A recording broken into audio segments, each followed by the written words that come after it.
RJD নেতা তেজস্বী যাদবই বিহারের মহাগঠবন্ধনে মুখ্যমন্ত্রী পদপ্রার্থী। বৃহস্পতিবার সাংবাদিক সম্মেলন করেই ঘোষণা করা হবে বলে জানা গিয়েছে। আরজেডি সুপ্রিমো লালু প্রসাদ যাদবের সঙ্গে বুধবার দেখা করেন অশোক গেহলট। এই আলোচনাতেই চূড়ান্ত হয় তেজস্বী যাদবের নাম এবং এমনটাই জানা গিয়েছে। কি বলছেন তেজস্বী যাদব, সরাসরি নজর রাখবো।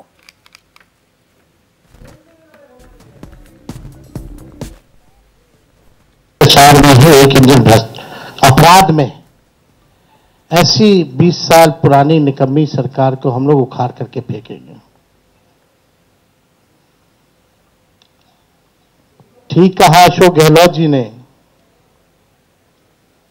कि भाई हमारा तो जॉइंट प्रेस कॉन्फ्रेंस भी हो गया, इससे पहले कई राउंड हम लोग साथ भी बैठे, लेकिन हम लोगों ने नीतीश जी के साथ जो है जो अन्याय हो रहा है एनडीए में, एक बार भी कोई भी जॉइंट प्रेस कॉन्फ्रेंस जो है नहीं की गई है और ना ही ऑफिशियली रूप से मुख्यमंत्री का चेहरा घोषित किया गया है।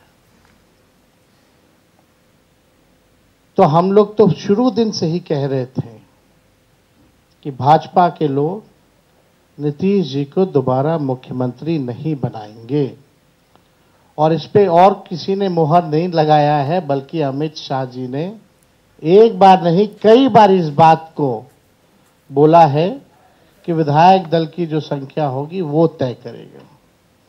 लेकिन अमित शाह जी से हम जानना चाहेंगे, इस बार आप ये बात कह रहे हैं, पिछले बार तो ये बात नहीं थी। यह लगातार 20 साल से एनडीए की सरकार है, हमेशा से मुख्यमंत्री का चेहरा आप लोगों ने घोषित किया। आखिर क्या कारण है कि इस बार आप नीतीश कुमार जी का मुख्यमंत्री के चेहरे का नाम का घोषणा क्यों नहीं कर रहे? अब ये सवाल बड़ा खड़ा होता है। तो हम लोग तो जो कहते थे वही हो रहा है। और आप देख लीजिए, जो भी जनता दल यूनाइटेड में जो नेता हैं, नीतीश जी के खराब सेहत का वो चेहरे का इस्तेमाल करके 3-4 नेता जो भाजपा के लिए ही काम कर रहे हैं, जो जनता दल यूनाइटेड को खत्म करने में लगे हैं, अब चुनाव के बाद जनता दल यूनाइटेड को भी ये लोग खत्म कर देंगे, दल नहीं रहे। यानी आप मान के चलिए कि नीतीश कुमार जी का ये आखिरी चुनाव है। ये स्पष्ट अमित शाह जी ने कर दिया है, निर्णय ले लिया है।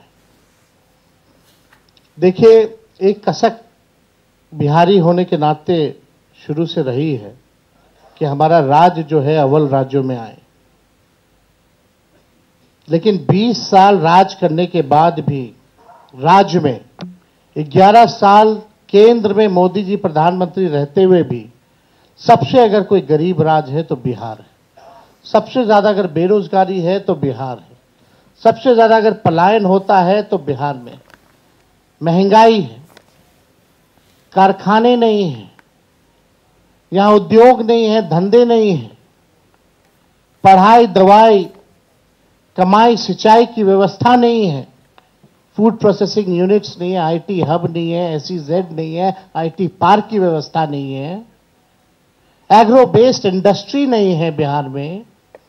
प्रति व्यक्ति आय पूरे देश में अगर सबसे कम है तो हमारे बिहार के लोगों का है। प्रति व्यक्ति निवेश सबसे कम है। किसानों के आय के मामले में बिहार सबसे फिसड्डी है और यहां अपराध चरम सीमा पर है। 70,000 से भी ज्यादा हत्याएं 20 साल में हो गई, ना सुनवाई है ना कार्रवाई होती है। भ्रष्टाचार ब्लॉक थाना चले जाइए, बिना भ्रष्टाचार के बिना घूस दिए हुए कोई काम नहीं हो रहा। चारों तरफ से अफसरशाही लागू है, जनप्रतिनिधियों की भी पूछ नहीं है, मंत्रियों की भी पूछ नहीं है, डिपार्टमेंट मंत्री नहीं बल्कि सेक्रेटरी चलाता है। ये बिहार की सच्चाई है। अभी 70,000 करोड़ का घोटाला आया सीएजी की रिपोर्ट में, कोई हिसाब किताब नहीं। एक बार नहीं कई बार पेपर लीक हुए, किसी पे कार्रवाई नहीं की गई। कितने बड़े से बड़े घटनाएं हुए बिहार में, सृजन घोटाला हुआ, बालिका अग्निकांड हुआ, कोई गिरफ्तार नहीं, कुछ भी नहीं। लगातार घोटाले पे घोटाला हो रहा है। चूहा बांध काट दे रहा है तो बांध गिर जा रहा है, चूहा पुल गिरा देता है काट के, चूहा करोड़ों लीटर शराब पी जाता है थाना में, कोई हिसाब किताब नहीं। कहीं न्याय लोगों को नहीं मिल रहा। जो स्थिति बिहार की है, गोलियां चल रही होती है पटना के शहरों पर, बड़े बड़े उद्योगपतियों को, इंडस्ट्रियलिस्ट को। यहीं बगल में आप जहां हम लोग आज बैठे हैं, बगल में खेमका जी की हत्या कर दी जाती है, हाजीपुर में उनके बेटे की 4 साल पहले हत्या कर दी जाती है। मुख्यमंत्री आवास के बाहर गोलियां चलती है, कुछ नहीं होता। हमारे घर के आवास के बाहर गोलियां चली, आज तक कोई नहीं पकड़ा गया। सचिवालय के बाहर गोलियां चलती है, कोई पकड़ा नहीं गया। लगातार अफसरशाही, भ्रष्टाचार, अपराध से लोग परेशान हो चुके हैं। इस सरकार के पास, देखिए, हम लोग तो अपना विजन लगातार बता रहे हैं। हम लोग यहां आए, लगातार अपने विजन को बताया, कल भी हमने अपने विजन को बताया। ये लोग प्रचार में भी चले गए, एक भी मैनिफेस्टो या एजेंडा नहीं बताया कि आने वाले 5 साल में ये बिहार के लिए क्या करेंगे। आप लोग सब लोग गवाह हैं, चाहे भाजपा के प्रधानमंत्री हो, अमित शाह हो, नीतीश बाबू हो, किसी भी व्यक्ति ने अपना agenda, road map, vision, blueprint अगले 5 साल के लिए नहीं रखा। लेकिन ये नकलची सरकार, तेजस्वी ने जो कहा उसका इन लोगों ने नकल किया। हमने पेंशन बढ़ाने की बात की 1500 रुपए, तो ये 1100 करते। हमने 200 यूनिट फ्री में बिजली की बात की तो 125 यूनिट ये फ्री में देने लगते हैं। हमने डोमिसाइल की बात की तो ये डोमिसाइल की बात करते हैं। हमने युवा आयोग की बात की तो इन्होंने युवा आयोग के बारे में बात की। हमने 5 लाख सरकारी नौकरियां दी तो अब ये भी नौकरी की बात कर रहे हैं। हम लोग माई बहन मान योजना लाए तो ये 10,000 का घूस एक तरह का देके, रिश्वत देकर के चुनाव से पहले उधार यानी लोन जो है वो दिलवाने का काम कर रहे हैं। तो ये नकलची सरकार है, इसके लोगों के पास कोई विजन नहीं है। ये लोग थके हुए लोग हैं। ये लोग किसी भी कीमत पे केवल सत्ता और कुर्सी पर बैठना चाहते हैं, ना कि बिहार की जनता को सेवा करना चाहते हैं, ना कि बिहार के लोगों को आगे बढ़ाना चाहते हैं। एक शुगर मिल प्रधानमंत्री जी ने नहीं चालू की, लेकिन तेजस्वी ने, महागठबंधन की सरकार 17 महीने में रीगा का चीनी मिल जो है 17 महीने में चालू करके दिखाने का काम किया। 5 लाख नौकरियां हम लोगों ने दी, 3.5 लाख नौकरियां प्रक्रियाधीन कराई, 4.5 लाख नियोजित शिक्षकों को हम लोगों ने राजकीय कर्मी का दर्जा हम लोगों ने दिया। जाति आधारित गणना पहली बार कराया, किसी राज्य ने कराया। और आरक्षण की सीमा हम लोगों ने 65% हम लोगों ने बढ़ाया और 10% EWS यानी 75%। और हम लोगों ने मांग भी की कि शेड्यूल 9 में डालो, लेकिन भाजपा के लोग, ये आरक्षण विरोधी पार्टी, इस आरक्षण को लागू नहीं होने दिया गया। हम लोगों ने स्पोर्ट्स पॉलिसी बनाई, IT पॉलिसी बनाई, टूरिज्म पॉलिसी बनाई।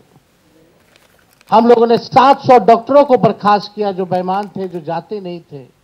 रात भर हम लोग छापा मारते थे। आरजेडी नेता तेजस्वी যাদবই বিহারের মহাগঠবন্ধনের মুখ্যমন্ত্রী পদপ্রার্থী।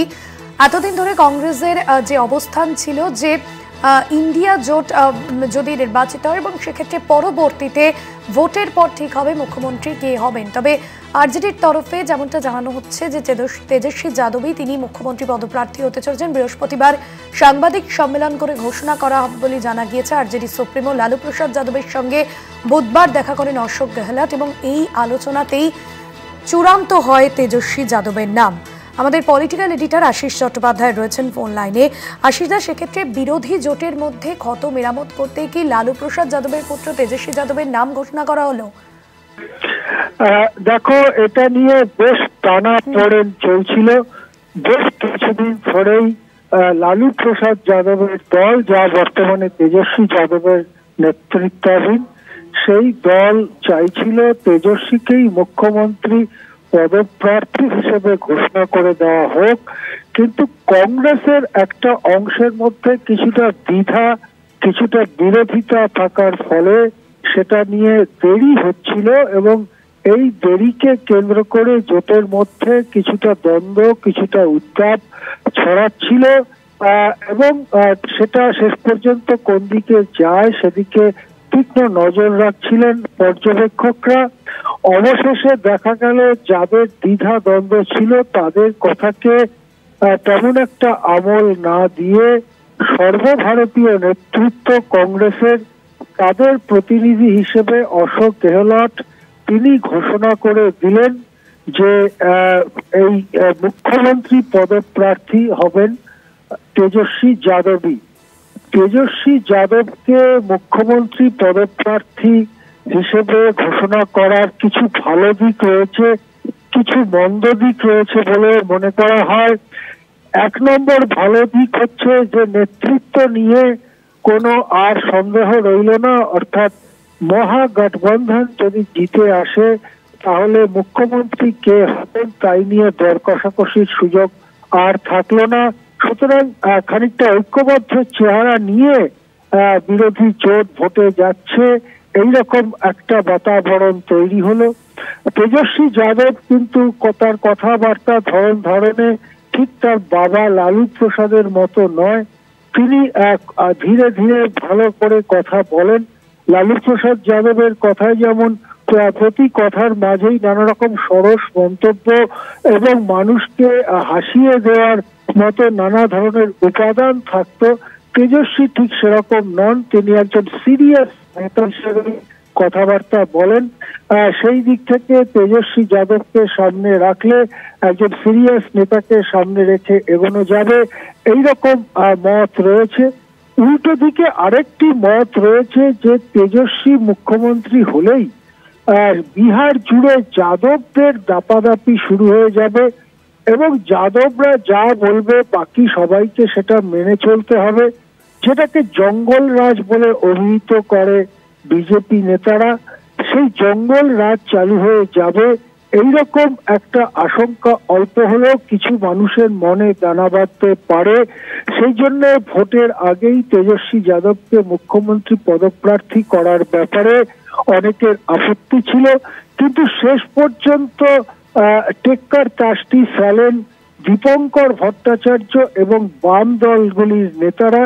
তারা স্পষ্ট বলে দেন যে মহাগঠবন্ধন জিতলে যে তেজস্বী মুখ্যমন্ত্রী হবেন এটা তো বিহারবাসী সবাই জানেন, এটা কেন টালবাহানা হচ্ছে, এই টালবাহানা হওয়া উচিত।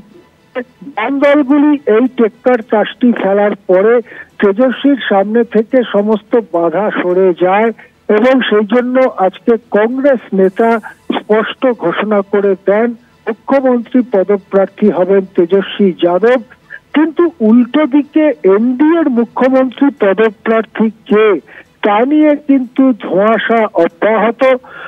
অমিত শাহ যিনি বিহারে গিয়ে পড়ে আছেন বললে কম বলা হয়, বিহারে প্রত্যক্ষভাবে নির্বাচন পরিচালনা করছেন যিনি, সেই কেন্দ্রীয় স্বরাষ্ট্রমন্ত্রী বারবার এ প্রসঙ্গে স্পষ্ট উত্তর এড়িয়ে গিয়েছেন। তিনি বারবার বলেছেন যে নির্বাচিত বিধায়করাই ঠিক করবে কে তাদের নেতা হবে। টেকনিক্যালি আইনগত দিক থেকে এই বক্তব্য সঠিক হলেও এর আগে অনেকবারই তারা নীতিশকে সামনে রেখে নির্বাচনে লড়ার কথা বলেছে। এবারে কেন নীতিশের নামটা স্পষ্ট করে বলা হচ্ছে না সেটা নিয়ে নানান গুজব, নানান কথা, নানান জল্পনা তৈরি হয়েছে। গুলোর অন্যতম একটি হচ্ছে নীতিশ কি মানসিকভাবে সুস্থ আছেন। অনেকে মনে করছেন নীতিশের ইতিমধ্যেই ভুলো রোগ যেটাকে বলা হয়, অর্থাৎ ডেমেনশিয়া, সেই ধরনের কোন রোগ হয়েছে। তার কথাবার্তার মধ্যে এবং আচরণের মধ্যে অসংলগ্নতা লক্ষ্য করা যাচ্ছে। আবার অনেকে মনে করেন যে বিজেপি যদি বেশি আসন পেয়ে যায় জেডিইউর থেকে তাহলে মহারাষ্ট্র মডেলে যেমন একনাথ শিন্ডেকে বসিয়ে বিজেপির মুখ্যমন্ত্রী হয়েছিলেন, বিজেপি থেকে মুখ্যমন্ত্রী হয়েছিলেন দেবেন্দ্র ফডনবিস, বিহারে তার পুনরাবৃত্তি ঘটতে পারে। নীতিশ কুমারের বদলে বিজেপির কোন নেতা মুখ্যমন্ত্রী হিসেবে গদিতে বসতে পারেন, সেই জন্যই নীতিশের নাম স্পষ্ট করে বলা হচ্ছে না। এইসব মিলিয়ে নেতৃত্বের প্রশ্নে এনডিএতে কিন্তু একটু ডামাডোল অবস্থা। সেই জায়গায় অন্তত এক কদম এগিয়ে গেল বিরোধী জোট মহাগঠবন্ধন।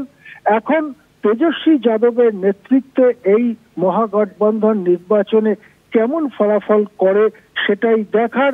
মোটামুটি ভাবে 143 আসনে লড়ছে তেজস্বী যাদবের দল, মোটামুটি ভাবে 60 আসনে লড়ছে কংগ্রেস, বাম দলগুলি 30-32টা আসনে লড়বে। এইরকম একটা রফা সূত্র পাওয়া যাচ্ছে বলে মনে করা হচ্ছে। সেক্ষেত্রে 5-6টি কেন্দ্রে বন্ধুত্বপূর্ণ লড়াইয়ের সম্ভাবনাও উড়িয়ে দেওয়া যাচ্ছে না। ধন্যবাদ জানাবো আশিস দা আপনাকে।